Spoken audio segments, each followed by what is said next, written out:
오늘 하나님께서 우리에게 주시는 말씀입니다. 갈라디아서 6장 1절에서 5절까지 말씀, 우리 다 일어나셔서 한 목소리로 하나님 말씀 함께 같이 읽습니다. 갈라디아서 6장 1절에서 5절까지의 말씀입니다. 신약성경 309페이지에 있습니다. 찾으셨으면 우리 함께 읽을까요? 시작. 형제들아, 사람이 만일 무슨 범죄한 일이 드러나거든 신령한 너희는 온유한 심령으로 그러한 자를 바로잡고 너 자신을 살펴보아 너도 시험을 받을까 두려워하라. 너희가 짐을 서로 지라. 그리하여 그리스도의 법을 성취하라. 만일 누가 아무것도 되지 못하고 된 줄로 생각하면 스스로 속임이라. 각각 자기의 일을 살피라. 그리하면 자랑할 것이 자기에게는 있어도 남에게는 있지 아니하리니 각각 자기의 짐을 질 것이라. 아멘. 우리 말씀을 듣기 전에 성경책을 높이 들고 믿음으로 선포할까요? 시작. 주의 말씀은 내 인생의 빛입니다. 주의 말씀은 내 삶을 변화시키는 능력입니다. 주의 말씀에 내 마음 문을 엽니다. 듣고 깨닫고 말씀대로 살겠습니다. 아멘. 아멘. 믿음대로 될지어다. 오늘부터 6주에 걸쳐서 서로라는 주제로 시리즈로 6번에 걸쳐서 우리 공동체에 주시는 말씀을 함께 전합니다. 우리 모든 사람들은 공동체를 떠나서 살 수가 없죠. 태어날 때부터 가족이라는 공동체, 어머니, 아버지가 있습니다. 공동체 안에 살아가야 됩니다. 그리고 또 사회에서 또 공동체가 있죠. 여러분의 직장이 있고요. 또 학업을 하는 또 그런 공동체가 있고 이웃 공동체가 있고 또 우리가 오늘 이 자리에 함께 또 예배드리고 모여 있는 우리 교회 공동체가 있습니다. 그렇기 때문에 우리는 공동체를 떠나서 살아갈 수 없기 때문에 항상 내가 공동체 안에서 내 스스로가 좋은 이웃이 되어 주어서 살아가는 법을 우리가 반드시 배우고 훈련받아야 됩니다. 그렇지 않으면 어떻습니까? 우리의 삶이 절대로 행복하지 못합니다. 우리 삶의 질은 사람들과의 그 관계 속에 항상 있기 때문에 더욱 그렇습니다. 우리 교회의 공동체도 마찬가지입니다.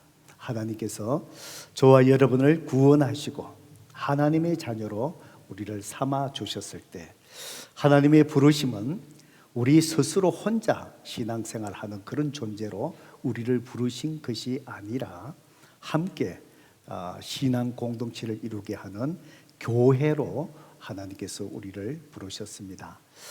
서로 다른 사람이 예수님을 믿는 믿음 안에서 한 공동체를 이룬 교회, 성경은 그것이 그리스도의 몸이라고 얘기합니다. 그 몸을 이루는 지체로서 저와 여러분을 불러주셨어. 예배를 드릴 때도 공동체가 함께 그리스도의 몸인 교회가 함께 이렇게 모여서 예배 드리게 하시고 또 우리가 주님을 닮아가는 거룩한 그 모습으로 변화되어 가는 그것도 그리스도의 몸인 이 교회 공동체 안에서 우리의 성품이 변화되고 자라가게끔 하나님께서 우리를 공동체 안으로 불러주셨습니다. 그래서 어떤 사람은 얘기합니다. 나는 예수 믿고 구원받았고 내 혼자 예배드리고 말씀을 묵상하고 그렇게 신앙생활을 하면 된다. 잘못된 신앙생활, 잘못된 개념입니다. 하나님은 홀로 그 자리로 불러주신 것이 아니라 우리를 그리스도의 몸인 공동체 안에서 함께 더불어 생활하며 더불어 하나님을 예배하고 함께 변화되어 가는 공동체 안으로 우리를 불러주셨다는 것입니다. 그래서 성경을 읽어보면은 서로 뭐 해라 라는 말씀이 성경 안에 많이 있습니다. 서로 섬기라, 서로 용서해라, 서로 존경해라 등등 그리스도의 몸인 공동체 안에서 우리가 어떻게 온전한 공동체, 하나님이 주시는 기쁨을 누리는 공동체로 세워가야 될 것인가, 우리의 행할 바를 말씀해 주셨습니다.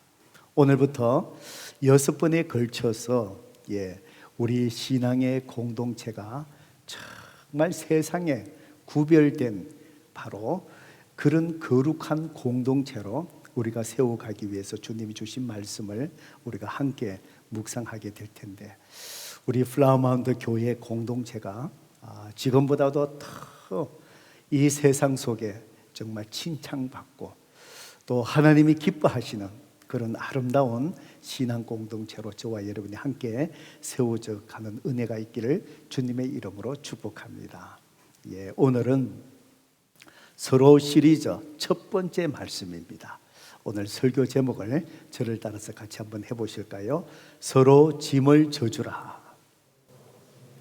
한번 내보실까요? 서로 짐을 져주라. 오늘은 특별히 서로 짐을 져주라. 이게 도대체 무슨 말인가? 그런 의문을 갖게 될 텐데, 오늘 말씀은 우리 공동체 안에서 잘못을 범한 사람, 잘못을 범한 사람, 허물이 있는 사람, 실수한 사람, 때로는 다른 사람의 마음에 상처를 줄 경우도 생기지요. 본의 아니게 등등등등. 우리 공동체 안에서 잘못을 범한 사람들에 대해서 어떻게 우리 공동체가 되어야 될 것인가에 대해서 오늘 주신 말씀입니다. 그래서 오늘 6장 1절의 말씀에 보면은, 형제들아, 사람이 만일 무슨 범죄한 일이 드러나거든 이라고 먼저 말씀을 합니다. 우리 공동체 안에서 어떤 사람이 만일에 범죄한 일이 드러나면은 어떻게 해야 될 것인가? 그런데 여기서 범죄한 일, 이 말은 원래의 뜻이 바로 무엇이냐면은 미끄러져 넘어졌다라는 뜻을 가지고 있습니다. 여러분 생각해 보셔요. 얼마 전에 눈이 왔지요? 길이 얼었습니다. 미끄러질까봐 사람들이 바깥으로 나가지 않습니다. 다들 집에 스테이 하시지요. 그런데 조심해서 걸어가는데 나도 모르게 미끄러질 때가 있지요. 허리를 다칠 때가 있습니다. 그때 쓰는 단어가 바로 이 단어라고 그렇게 얘기합니다. 그래서 우리 공동체 안에서 범죄한 일이 드러나거든 이라고 말할 때 여기서 말씀하시는 것은 어떤 경우를 얘기하냐? 누가 고의적으로 계획을 해서 행하는 그런 잘못된 범죄를 이야기하는 것이 아니고, 고의가 아니라 자기가 불시에 정말 예기치 않게 잘못을 범하는 경우를 말합니다. 예를 들어서 우리가 공동체 속에서 얘기하다 보면은 잘못 말 한마디 생각 없이 툭 잘못 던지고 나면은 어떨까요? 사람들이 상처받을 때가 있습니다. 그것이 의도한 것도 아닌데 이런 경우를 얘기합니다. 좌우간 고의적으로 한 것이 아니고 뭔가 부주의하게 예기치 않게 잘못을 범했을 때, 이런 범죄한 일, 이런 일들이 일어났을 때 공동체가 어떻게 해야 될 것인가? 6장 2절의 말씀이지요. 성경은 이야기합니다. 너희가 짐을 서로 지라. 그리하여 그리스도의 법을 성취하라 라고 이야기합니다. 바로 서로 짐을 져줌으로써 그리스도의 법을 완성을 해라, 이루라. 그렇다면 그리스도의 법이 무엇일까요? 구약의 모든 율법, 그 법 말씀의 완전한 성취, 그걸 한마디로 얘기하면 성경의 핵심의 말씀이지요. 서로 사랑하라는 것입니다. 그러니까 본의 아니게 어떤 잘못을 행하고 공동체 속에서 그 사람의 허물이 드러나면은 너희는 그 사람을 사랑해 줘야 된다. 하나님이 우리를 어떻게 사랑하셨습니까? 하나님이 우리를 사랑하신 것처럼 또 우리가 하나님을 사랑한다는 것은 내 옆에 있는 지체들을 사랑함으로써 하나님을 사랑하는 것인데, 그 사람의 공동체 한 사람 속에, 지체 속에 정말 잘못이 드러나면은 그렇게 하나님이 우리를 사랑해 주신 것처럼 그 사람의 죄를 사랑하는 것이 아니라 그 영혼을 사랑해야 되는데, 그 사랑하는 것이 바로 뭐냐? 그 사람의 짐을 져주는 것이다. 이렇게 말씀하는 겁니다. 성도 여러분, 그렇다면은 그 사람을 사랑하는 것이 짐을 져주는 것인데, 그러면은 짐을 져준다는 것이 바로 무엇을 이야기할까요? 오늘 우리가 읽었던 1절의 말씀에 보면은 오늘 하나님께서 잘못을 범한 사람, 그 사람을 짐을 져줌으로써 하나님이 우리를 사랑하신 것처럼 그 사람을 사랑하는 것인데, 짐을 져주는 것이 무엇인지 구체적으로 오늘 3가지를 우리에게 말씀하시고 우리로 하여금 결단하라고 말씀합니다. 성도 여러분, 첫 번째로 잘못을 범한 사람, 그 사람의 짐을 져줄 수 있는 것, 그것은 먼저 그 사람 인간의 연약함을 먼저 이해해 주는 것이다 라고 이야기합니다. 1절의 말씀을 볼까요? 형제들아, 사람이 만일 무슨 범죄한 일이 드러나거든 신령한 너희는 어떻게 해요? 온유한 심령으로 그랬습니다. 첫 번째로 잘못이 드러나는 사람을 대할 때 우리 공동체는, 저와 여러분이 제일 먼저 짐을 져주는 것이 뭐냐? 온유한 마음을 가져라 라고 이야기합니다. 온유한 마음, 온유함이 무엇일까요?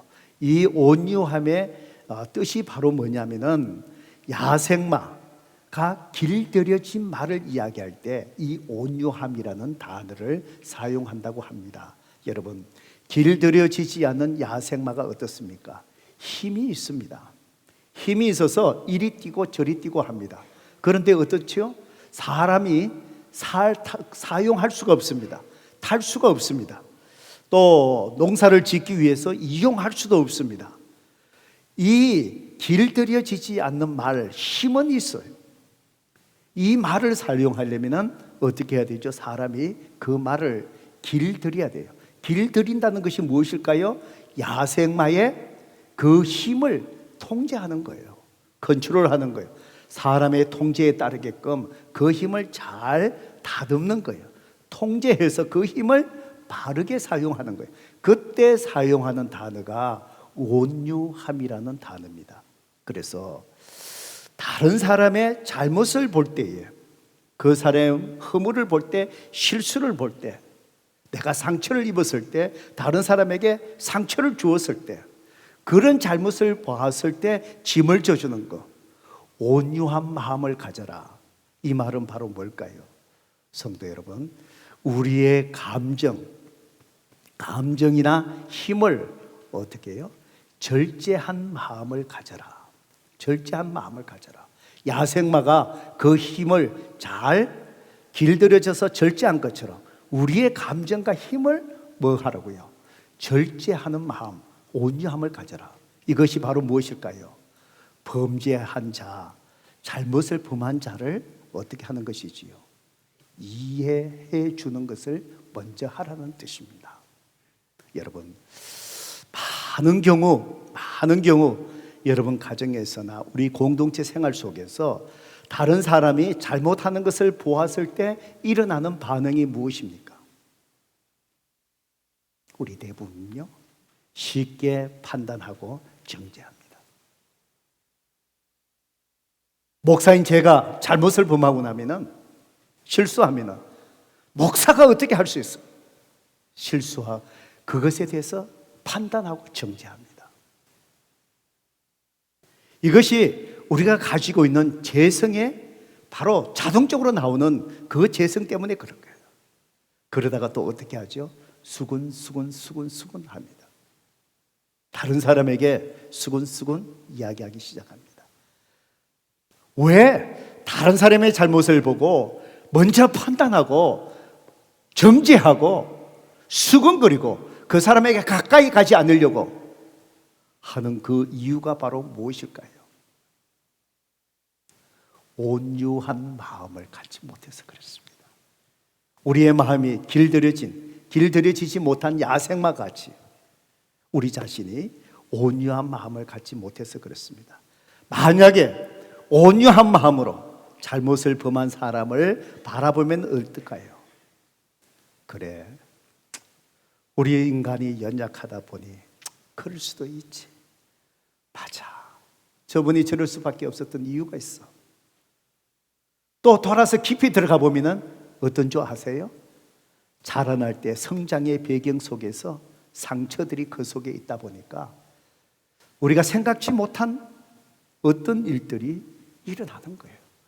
그래, 자라나면서 그 마음속에 저 상처들이 쌓여 있으니 이 공동체 속에 저런 반응이 나타나구나.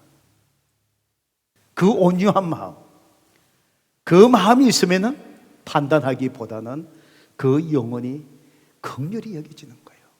불쌍한 마음이 드는 거예요. 그때 그 영혼을 허물을 덮어주고 이해하기에 그 영혼을 우리가 세워줄 수 있는 거예요. 하나님은 다른 사람이 잘못한 것을 바라볼 때 통제된 마음, 그 사람을 이해하려고 하는 마음으로 절제된 온유한 심령을 가져라고 말씀합니다. 제가 이 말씀을 이렇게 묵상하다가 요즘 겨울 동계올림픽이 베이징에서 열리고 있잖아요. 2012년에 런던 하계올림픽에 열렸던 그 일들이 기억이 났습니다. 제가 축구를 좋아하다 보니까 이 축구에 대한 이 기억들은 이게 오래 가는 건데요.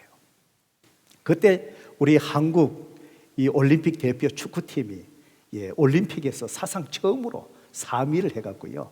아주 드라마틱한 일이 일어났습니다. 그것도 3, 4위전 누구냐? 한일전이었습니다. 한일전에서 막 이기고 나니까 아주 익사이팅하고 아주 좋았습니다. 그때에 올림픽 대표를 이제 선발하는 과정, 이제 올림픽에 나가서 마지막으로 최종 선발하는 과정 속에서 그때 축구를 잘하던 박주영 선수 여러분 기억하시죠?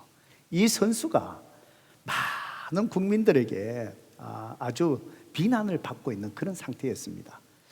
왜냐하면 이 친구가 프로팀에 가서 이제 하고 이 선수 생활을 하고 있는데 한국은 병역 의무를 해야 되잖아요.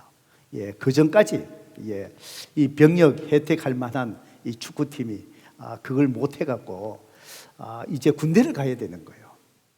그러니까 이 프로팀 선수들이 3년 동안에 프로팀에 나와갖고 병역 의무를 하고 나면 어떻게 될까요? 자기 커리어도 망가지고 뭐 재정적인 손실도 있고 그렇잖아요. 그래서 방법이 없으니까 이 선수가 모르게 아무도 모르게 모나코에 영주권을 신청해갖고 그런 거예요. 그러면은 이제 한국 병역 의무를 이렇게 안 갈 수 있는 방법이 있는데 그걸 모르게 그러니까 좀 꼼수를 둔 거지요. 그게 그만 드러나 버린 거예요. 신문에 대서특필되고 그러니까 한국은 병역 문제가 굉장히 민감하잖아요. 그러니까 모든 사람이 박주영 선수를 갖다가 막 비난하는 거예요. 그런데 이 선수가 축구를 잘하니까 올림픽 대표팀에 이 선수로 이 데리고 가야 될 그런 선수인데 워낙 비난이 거세니까 그때 올림픽 축구 대표팀의 감독이 누구냐면은 우리가 잘 아는 홍명보 감독이었어요. 그러니까 이 친구가 못 데려가면 축구에도 지장이 있지만 팀에도 지장이 있지만 또 하나 개인적으로 보면은 이 선수가 지금 이렇게 비난 속에 매장돼 버리면은 뭐지요? 더 이상 쓸 자리가 없어지잖아요. 그래서 홍명보 감독이 박주영 이 선수 지금 모든 국민들로부터 비난받고 있는 그 상황 속에 선발을 하면서 기자회견을 하면서 국민들에게 했던 말이 제가 아직도 기억납니다. 뭐라고 얘기하느냐면은 만약에 박주영 선수가 군대를 안 가면 제가 대신 가겠습니다. 참 멋있는 말이었어요. 박주영 선수가 꼭 군대 갈 겁니다. 예, 군대 갈 겁니다. 만약에 이 친구가 갈 건데 약속을 지키지 않고 군대를 안 가면 국민 여러분, 제가 대신해서 제가 군대 가겠습니다. 그리고 난 데리고 갔습니다. 3, 4위전 일본하고 한국 하는데 박지원 선수가 정말 잘했습니다. 예, 일본을 이겨서 3위 동메달을 땄습니다. 올림픽에서 동메달 따면 어떻습니까? 선수들 군 면제가 되는 거예요. 그래서 군 면제 다 받은 거예요. 그래서 그 선수가 산 거예요. 성도 여러분, 저는 이 말씀을 이렇게 묵상하다가 온유한 마음, 잘못을 범한 자, 온유한 마음을 가져라. 저는 이것이라고 생각합니다. 이 선수가 군대를 가지 않으면 제가 대신 가겠습니다. 잘못했지만 그 사람을 이해해주고 그 사람을 그럼에도 불구하고 그 사람의 허물을 덮어주며 세워주는 것, 이것이 주님이 오늘 우리에게 말씀하시는 온유한 마음입니다. 성도 여러분, 그렇습니다. 저는 우리 교회 성도님들 정말 사랑하고 존경하고, 저도 우리 총회를 섬기면서 다른 교회에 일어나는 거 다 보지 않습니까? 다른 교회 가보지 않습니까? 교회가 시끄럽고 어려움 있는 교회들, 또 총회장이다 보니 또 가서 그 교회를 다독거려주고 건면해주고, 이번 2월 달에도 이제 담임 목사를 3년 만에 이제 세우셔서 취임식 할 때, 그 전에 작년에 제가 가서 어려울 때에 또 며칠 동안 말씀을 전하면서 교인들을 또 위로해주고, 그러다 보니까 이번에 취임식 때 와서 말씀을 전해달라고 부탁을 받아서 이번에 또 갑니다. 교회들을 많이 보잖아요. 우리 교회 성도님들 정말 온유한 마음이 있는 것 같아요. 누가 어떤 사람을 향하여 대놓고 비난하는 마음, 이런 것들이 제 귀에 잘 들리지 않는 것들, 가끔 들리기는 하지만 그냥 듣고 흘려버립니다. 우리 성도님들 온유한 마음, 누구든지 실수할 수 있습니다. 저도 실수할 수 있습니다. 그럴 때마다 우리가 부족하다 보니 그럴 수 있지. 바로 절제된 온유한 마음, 그럼을 통해서 서로 짐을 질 수 있는 저와 여러분이 다 될 수 있기를 주님의 이름으로 축복합니다. 두 번째로, 우리는 어떻게 서로 짐을 져줄 수 있을까요? 그것은 회복을 도와주는 것이다라고 말씀합니다. 갈라디아서 6장 1절 말씀 다시 한번 볼까요? 형제들아, 사람이 만일 무슨 범죄한 일이 드러나거든 신령한 너희는 온유한 심령으로, 그 다음에 어떻게 하라고요? 그러한 자를 바로 잡고 그랬습니다. 여러분, 바로 잡는다는 이 단어가 사용되는 경우에는 두 가지 경우에 사용됐다고 합니다. 첫 번째로, 여러분의 뼈가 골절이 됐어요. 어긋났어요. 그 어긋난 뼈를 제자리에 다시 맞추는 것, 그때 사용하는 단어가 바로 잡는다는 뜻이에요. 또 하나는, 여러분 고기를 잡을 때 그물을 던지잖아요. 어부들이 바닷가에 고기 잡으러 가기 전에 제일 먼저 하는 것이 바로 뭘까요? 그물을 깁습니다. 구멍이 나 있으면 어떨까요? 고기가 다 빠져나가니까. 바로 잡는다는 것은 구멍난 그 그물을 다시 깁는 것, 바로 그때 사용하는 단어가 바로 잡는다는 뜻이에요. 그러니까 온유한 마음으로 잘못한 자가 드러나면 온유한 마음으로 그 사람을 바로 잡아줘라. 어긋난 것을 바로 맞추어 줘라. 구멍이 나 있는 걸 갖다가 네가 키워줘라. 이 말이 바로 뭘까요? 회복을 이야기하는 겁니다. 회복시켜주라는 거예요. 여러분, 세상의 사람들, 율법주의자들, 이 사람들은 어떻습니까? 다른 사람의 잘못이 드러나면 처벌하기를 원하는 거예요. 요즘 한국의 대선 때문에 지금 막 신문 지상에 도배되는 걸 보면 어떻습니까? 어떻게 하면은 막 잘못을 막 드러낼까? 이게 읽다 보면은 아무리 정치판이 그렇다 손치더라도 이런 것까지 이렇게까지 그렇게까지 드러낼 필요가 뭐가 있는가? 막 속상할 때가 있어요. 예, 그게 뭐 어떤 사람이든 간에 이 잘못을 막 드러내려고 하는 거. 세상은 그런 것 같아요. 뭔가를 잘못을 드러나고 드러나면은 바로 뭐지요? 그저 처벌하고도 당신이 자격 없다 그러고 그저 처벌하려고 하는 거. 이게 세상이잖아요. 교회는 세상과 달라야 됩니다. 그리스도인들은 달라야 됩니다. 그래서 우리는 거룩한 성도라고 이야기하는 거예요. 구별되어야 돼. 달라야 돼요. 바로 우리는 잘못이 드러나면은 처벌하고 잘못만을 드러내는 그런 목적이 아니라 바로 그 사람이 잘못을 잘 깨닫고 뼈가 맞추어지는 것처럼 그 인생에 구멍 뚫린 그물이 다시 기워지는 것처럼 하나님과의 바른 관계가 회복되게끔 바로 도와주어라. 이것이 짐을 지는 것이다, 이 말씀입니다. 성도 여러분, 우리 주님이 우리를 사랑하신 것이 이렇게 사랑하지 않으셨습니까?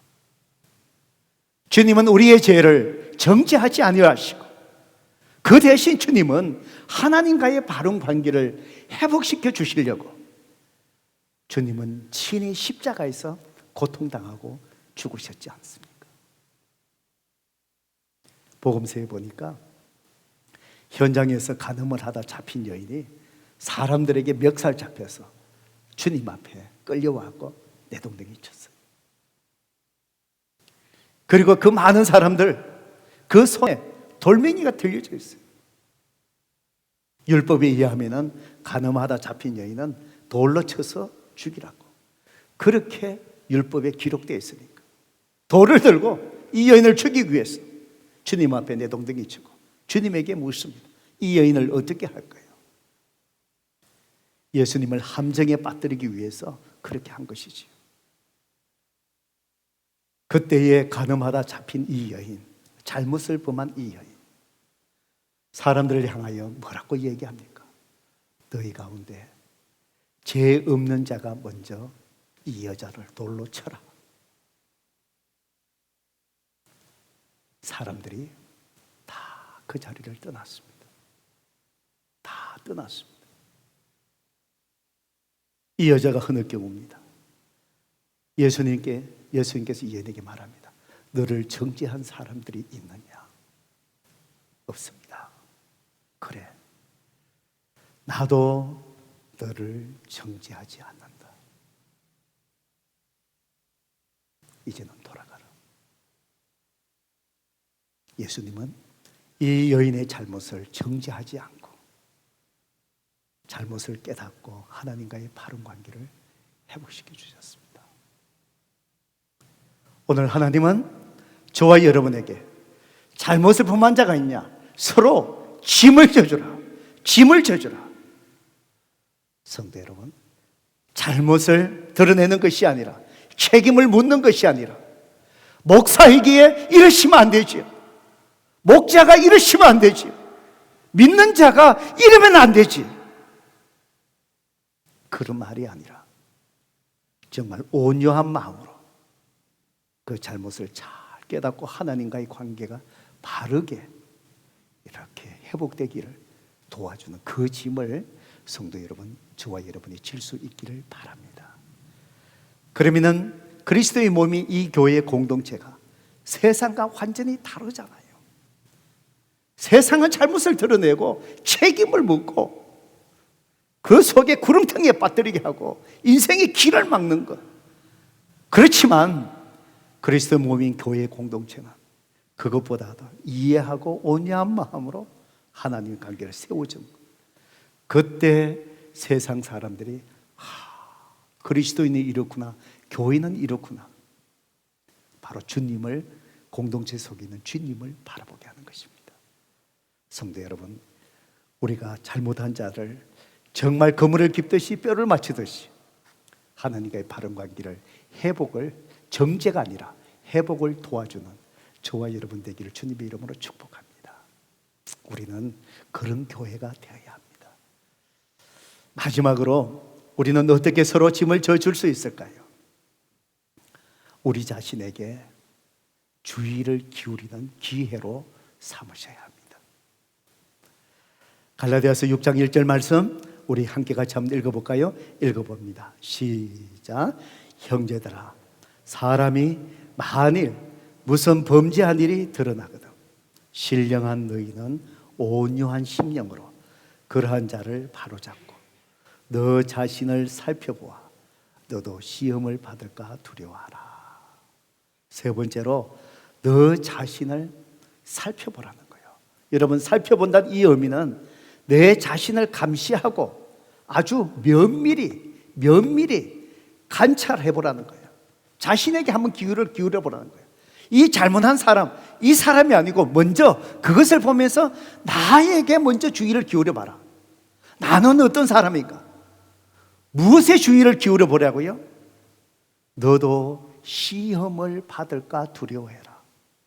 무슨 얘기지요? 나도 그런 일을 범할 수 있는 연약한 사람인 것을 먼저 깨달아라. 그리고는 그 사람을 대할 때 나도 저런 일을 행할 수 있는 사람인 것을 아는 그런 마음의 자세와 태도로서 그 사람을 대해보라는 거예요. 성도 여러분, 그러면은요 그 사람을 품을 수 있습니다. 그 죄를 용납하는 것이 아니에요. 그 잘못을 범한 내 지체, 내 형제, 내 이웃. 성도 여러분, 세상은 비난하고 정죄한다 할지라도 내 자신을 돌아보며 나도 조심해야 되지.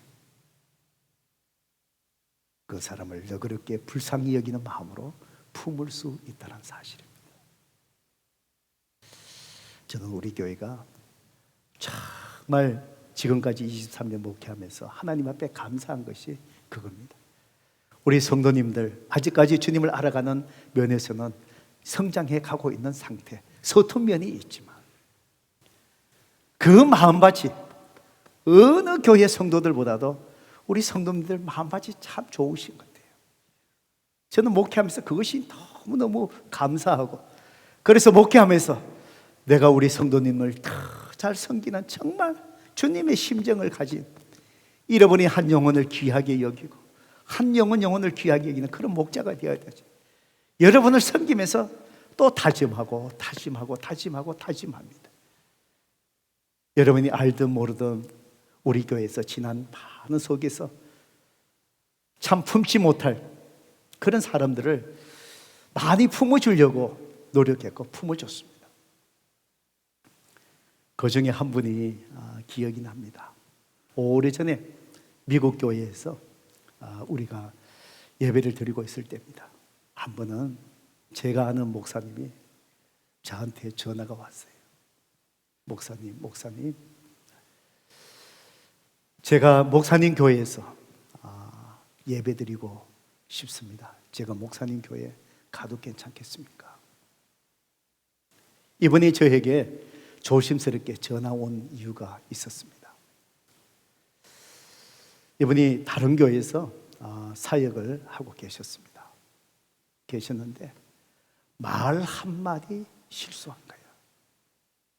참, 성도 여러분, 우리가 공동체 생활 속에 조심해야 될 게 말인 것 같아요. 온유한 마음, 이 감정이 통제되지 아니하면은 이 말이 탁 잘못 튀어나오면은 못 주워 담잖아요. 이 실수한 말 잘못해버리면은 이게 못 주워 담잖아요. 그분이 결정적으로 이 한마디 실수를 한 거예요. 교회가 참 어려웠습니다. 결국은 이분이 그 교회 섬겼던 교회를 떠날 수밖에 없었어요. 이분만 떠나는 것이 아니라 그 한마디 실수로 인해서 그 교회의 성도님들이 약 50명 이상이 떠나버린 거예요.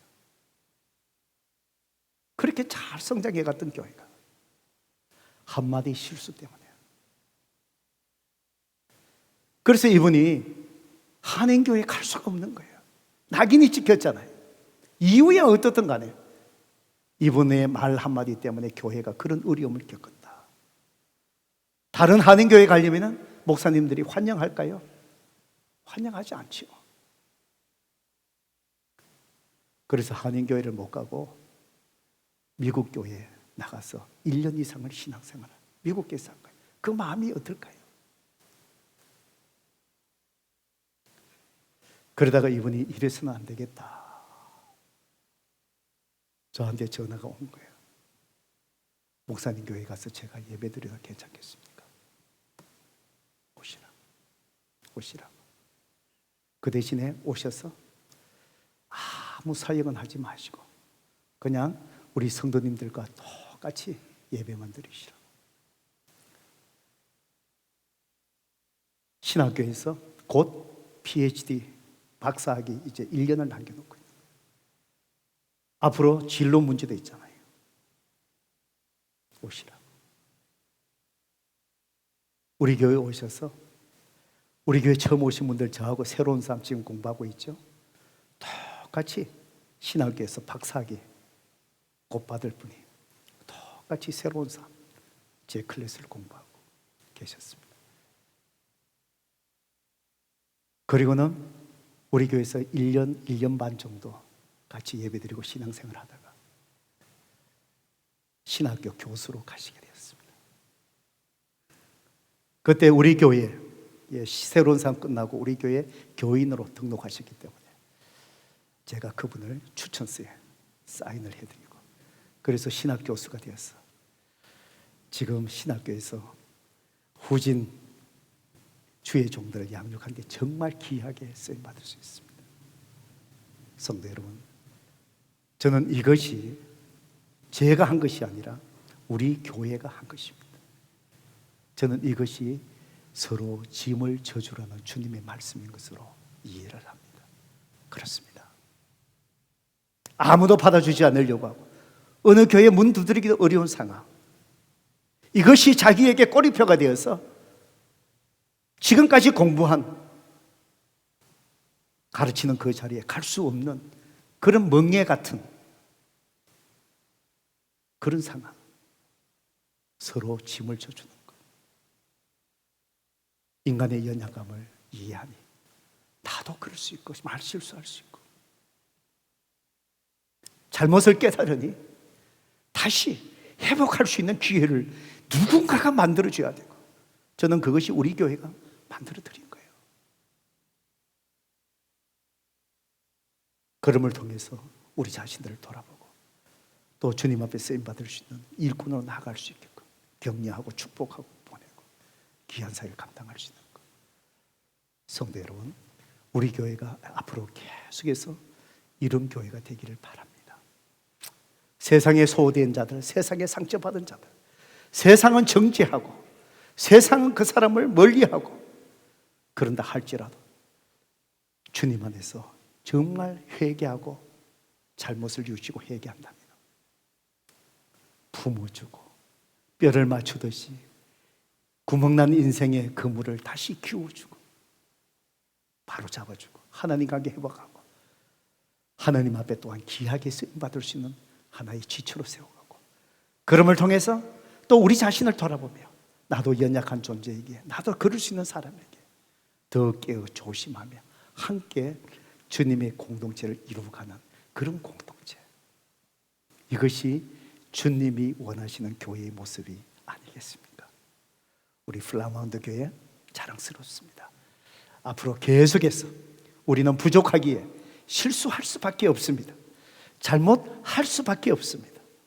그럴 때마다 서로 짐을 져줌을 통해서 그리스도의 몸을 아름답게 세워가는 저와 여러분 되기를 주님의 이름으로 축복합니다. 기도하겠습니다. 성도 여러분, 말씀 앞에 우리 자신을 돌아보십시오. 저도 이 말씀을 증거했지만 저도 이 짐을 져주는데 정말 많은 부족함이 있는 것을 고백합니다. 여러분의 가정을 보셔요. 가족들이 서로의 짐을 져주셔야 합니다. 우리는 부족하기에 우리 교회가 그 짐을 서로 져주지 않는다면 우리가 세상 어느 곳에서 위로받고 회복되고 우리가 세움을 받겠습니까? 그래서 이 세상 속에 주님이 교회를 세워주시고 우리 플라마운드 교회를 세워주신 것이 아니겠습니까? 서로 짐을 져주라. 실수할 수밖에 없는 우리의 연약함을 이해하고 뼈를 맞추듯이 그분을 다시 깁듯이 주님 안에서 바른 관계를 회복시켜줬어. 저들의 삶이 정말 하나님 안의 은혜 속에 거할 수 있게끔 그 삶 속에 우리가 부족한 것이 무엇입니까?